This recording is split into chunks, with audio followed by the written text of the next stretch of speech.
ማህበራዊ ሚዲያ አንቂ ነን ባዮችን አልታገስም። የአዲስ አበባ ፖሊስ ጠቅላይ መምሪያም የማህበራዊ ሚዲያን በመጠቀም ሙያዊ ክብርን የሚያዋርዱ ከህብረተሰቡ ባህል፣ እምነት፣ ሞራል ተቃራኒ የሆኑ መልእክቶችን ሲያስተላልፉ የነበሩ የማህበራዊ ሚዲያ አንቂ ወይም ይዘት ፈጣሪዎች ነን፣ ሶሻል ሚዲያ ኢንፍሉዌንሰር ኤንድ ኮንቴንት ክሬተር የሚሉ 4 ግለሰቦችን በቁጥጥር ስር አውሎ ምርመራ እያደረገ ይገኛል።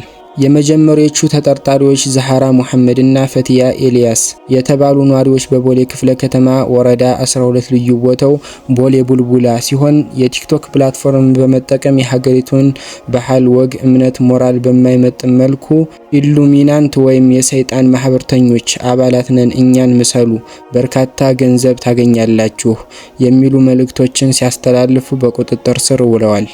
ሶስተኛው ተጠርጣሪ ደግሞ ለታ ደረጀ ተረፈ የተባለ ኗሪነቱ በንፋስ ስልክ ላፍቶ ክፍለ ከተማ ወረዳ 04 ልዩ ቦታው ጀሞ 3 የሆነ የተከበረውን የመምህርነት ሙያ የመምህርን ክብር በሚያንቋሽሽ መልኩ ተንቀሳቃሽ ምስሎችን እየሰራ በቲክቶክ ፕላትፎርም ሲያሰራጭ በቁጥጥር ስር ሊውል ችሏል።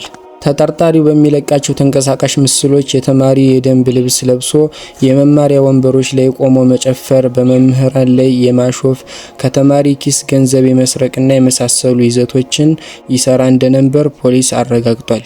አራተኛው ተጠርጣሪ ደግሞ ኤዶም ሚሊዮን ሲሆን ኗሪነቱ በቂርቆስ ክፍለ ከተማ ወረዳ 10 ልዩ ቦታው ኮምቦሎጆ እንዲሁም የሽመልስ ሀብቴ ሁለተኛ ደረጃ ትምህርት ቤት ተማሪ ሲሆን እርሱም የቲክቶክ ፕላትፎርምን በመጠቀም ከወገቡ በላይ ልብሱን በማውለቅና ራቁቱን በመሆን ስግጥ ፍምስ በማለት በየመንገዱ ህብረተሰቡን የማስደንገጥ ራቁቱን ምግብ በትሪ በመያዝ ህብረተሰቡን ካላጎረስካችሁ የማለትና የማስደንገጥ ይዘቶችን ሲሰራ በቁጥጥር ስር ውሏል። ፖሊስ በቁጥጥር ስር በዋሉ ግለሰቦች ወይም የማህበራዊ ሚዲያ አንቂ ወይም ይዘት ፈጣሪዎች ነን፣ ሶሻል ሚዲያ ኢንፍሉዌንሰር ኤንድ ኮንቴንት ክሬተር በሚሉ ግለሰቦች ላይ ተገቢውን የወንጀል ምርመራ ስራ የጀመረ ሲሆን በቀጣይም ተመሳሳይ ድርጊት ውስጥ የገቡ ማህበራዊ ሚዲያ አንቂ ነን ባዮችን እንደማይታገስ የአዲስ አበባ ፖሊስ ጠቅላይ መምሪያ ያሳስባል።